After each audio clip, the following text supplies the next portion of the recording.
স্নিগ্ধ ভাব থাকবে। পরের দিন অনেক বেশি গরমের তাপমাত্রা থাকবে না, তাপমাত্রা একটু কম থাকবে। এগুলো হলো লাইলাতুল কদরের আলামত। তো আম্মাজান আয়েশা বললেন, ইয়া রাসূলুল্লাহ, বিভিন্ন আলামতের মাধ্যমে আমি যদি বুঝতে পারি এটাই লাইলাতুল কদর, তখন আমি কি করব? তখন আম্মাজান আয়েশা রাদিয়াল্লাহু তাআলা আনহাকে রাসূলুল্লাহ বললেন, ও আয়েশা, আর কিচ্ছু করার দরকার নাই। এটা বুঝে গেলে তুমি একটা কাজ করবা, একটা দোয়া করবা, আল্লাহুম্মা ইন্নাকা আফুউন তুহিব্বুল আফওয়া ফাআফু আন্নী, আল্লাহুম্মা ইন্নাকা আফুউন তুহিব্বুল আফওয়া ফাআফু আন্নী।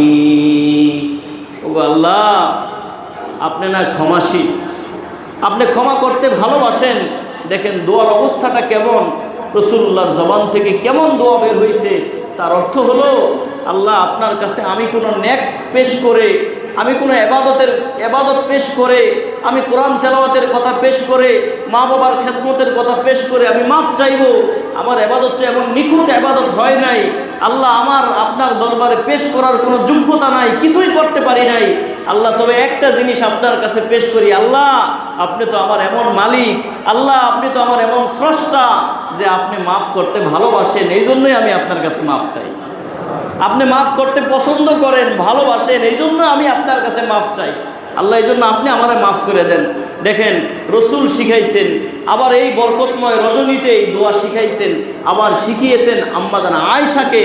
সব দামি দামি জিনিস একসাথে মিলে গেছে।